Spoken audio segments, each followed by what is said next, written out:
Hello everyone, কেমন আছো তোমরা সবাই? আশা করছি সবাই খুব ভালো আছো আর আমিও বেশ ভালো আছি। গুড মর্নিং সবাইকে। তো দেবীর আরও একটা নতুন ব্লগ ভিডিওতে তোমাদের সবাইকে অনেক ওয়েলকাম আর অনেক অনেক ভালোবাসা। তো চলো সকাল থেকে ভিডিওটা স্টার্ট করে দিলাম তোমাদের সবাইকে আমার সাথে নিয়ে।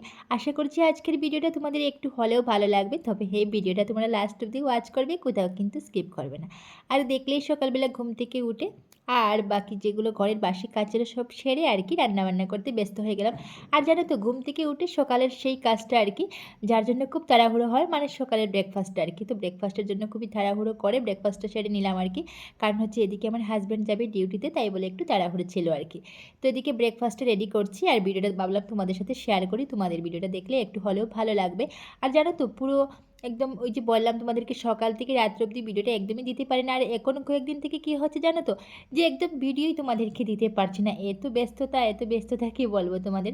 যাই হোক, এদিকে কথা বলতে বলতে দেখো ব্রেকফাস্ট মোটামুটি রেডি হয়ে গেছে আমার। আর এখানে আছে মূলো ভাজি, তারপর আছে যে মাছ এনেছিল মাছের তেল, আর 2 পিস মানে মাছ ফ্রাই করে নিয়েছি, তার সাথে আছে শসা। তো এইগুলো দিয়ে মোটামুটি আমাদের ব্রেকফাস্ট হয়ে যাবে। আর এখানে দেখতেই পাচ্ছ ব্রেকফাস্টে কিন্তু আমাদের ডালিয়া রয়েছে। বিশেষ করে আমরা সকালবেলা ডালিয়াই মানে বলতে পারো বেশি থাকে আর কি আমাদের, ভাতটা খুবই কমই থাকে। আর ডালিয়া খাই, তারপর দুপুরবেলা ভাত আর কি থাকে, রাতে আবার কিন্তু রুটি থাকে। তো এরকমই চলে মোটামুটি আমাদের। আর এখানে দেখো ব্রেকফাস্ট শেষ করে কিন্তু আমি যে মাছগুলো এনেছিল বাজার থেকে সেগুলো কিন্তু এবার ফ্রাই করে নিচ্ছি। প্রথমে কিন্তু সময়টা খুবই কম ছিল, ওই যে বললাম হাজব্যান্ড যাবে ডিউটিতে, তাই বলে মাছগুলো ধুয়ে রেখে দিয়েছিলাম। আর এবার কিন্তু এক এক করে মাছগুলো ফ্রাই করছি। প্রথমে কিন্তু মাছের যে মাথা আছে সেটা ফ্রাই করে নিলাম।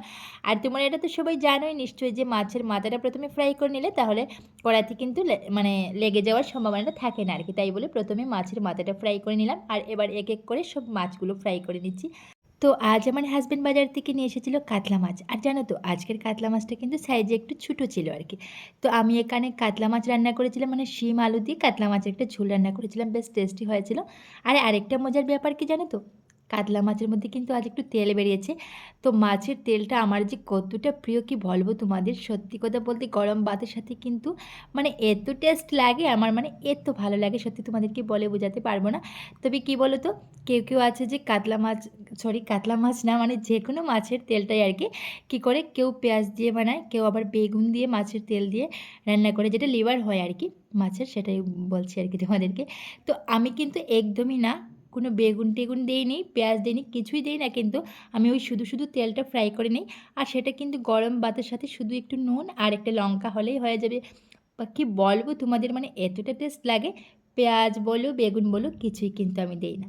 তো এখানে দেখো শিম আলু দিয়ে আমার কাতলা মাছের ঝোল রেডি হয়ে গেছে।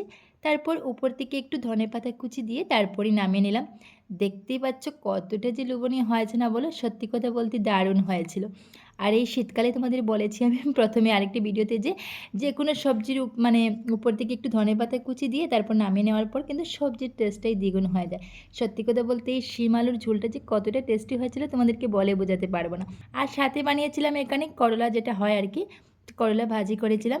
আর করলাটা ভাজি মানে বলতে পারে অর্ধেকটা মানে সেদ্ধ হওয়ার পর তারপর আমি একটু কাঁচা পেঁয়াজ দিয়ে দিই, তারপর পেঁয়াজটা দিয়ে আবার পেঁয়াজটা যখন একটু বয়েল হয়ে যাবে তারপর আবার একটু তেল দিয়ে নাড়াচাড়া করে নামিয়ে নিই, তখন কী হয় বলো তো, যে ভাজিটা একদম মিষ্টি মিষ্টি হয়, খেতে কিন্তু দারুণ লাগে। তো চলো বন্ধুরা, আমাদের এই ছোট্ট পরিবারে আজকে দুপুরের মেনুতে কী কী রয়েছে তোমাদেরকে একটু দেখিয়ে দিই। তো দেখতেই পেয়েছো, তেমন কিছু রান্না করিনি, শুধু এখানে একটু করলা ভাজি করেছিলাম, তার সাথে শিম আলুর এই কাতলা মাছ দিয়ে একটু ঝোল করেছিলাম। আর আলু বয়েল দিয়েছিলাম, যেটা মানে আলু মাখা করব তাই বলে। তো নতুন ধনেপাতা বেরিয়েছে, তোমরা জানো, নতুন নয় অনেক দিন হয়ে গেছে, তবে হ্যাঁ ধনেপাতা কুচি দিয়ে তারপর কাঁচা লঙ্কা দিয়ে কিন্তু সাথে অল্প পেঁয়াজ দিয়ে আলু মাখাটা বানানোর পর কিন্তু খেতে বেশ টেস্ট লাগে আর কি। আর আমার হাজব্যান্ড তোমাদেরকে আগেও বলেছিলাম বেশ টেস্ট করে আর কি, আলু মাখাটা বানাতে পারে আর কি। তার উপর থেকে দেখো একটু কাঁচা সরষে তেল দিয়ে দিয়েছিলাম, তখন কি হয় টেস্টটা আরও একটু বেড়ে যায় আর কি। তো যাই হোক, তোমরা দেখতেই পাচ্ছ এখানে কত সুন্দর করে আলু মাখা বানিয়েছে আমার হাজব্যান্ড। তার সাথে এখানে আছে মাছের তেল, আছে করলা ভাজি, আর তার সাথে যে শিম আলুর সবজি, এইগুলো দিয়ে আমাদের খাওয়া দাওয়া হয়েছিল। তোমাদের খাওয়া দাওয়া কী দিয়ে হলো আজকে পারলে একটু কমেন্টে জানাবে। আর চলো এখন কিন্তু আমরা খেতে বসে যাব। আর এখানে দেখো যেহেতু শীত পড়ে গেছে তো তাই বলে ঠান্ডা জল খেলে কী হয় জানো তো, মানে গলাটা বসে যায় আর কি, গলাতে প্রচুর ব্যথাও হয় আমার। আমি মানে ঠান্ডা জলটা বেশি খেতে পারি না, তো সবসময় গরম জল থাকে ওই গরম জলের মানে বোতলটাতে। তো কী করলাম, গরম জল ঠান্ডা জল দুটোই মানে মিক্সড করে এই গ্লাসের মধ্যে নিয়ে নিলাম।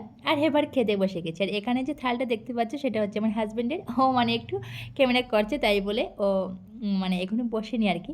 তো চলো এবার দেখো আমরা দুজনেই বসে গেছি, খাওয়াটা স্টার্ট করে দিলাম। আর ভিডিওটা যদি তোমাদের ভালো লেগে থাকে তাহলে একটা লাইক করে যেও, কমেন্ট করতে কিন্তু একদমই ভুলবে না।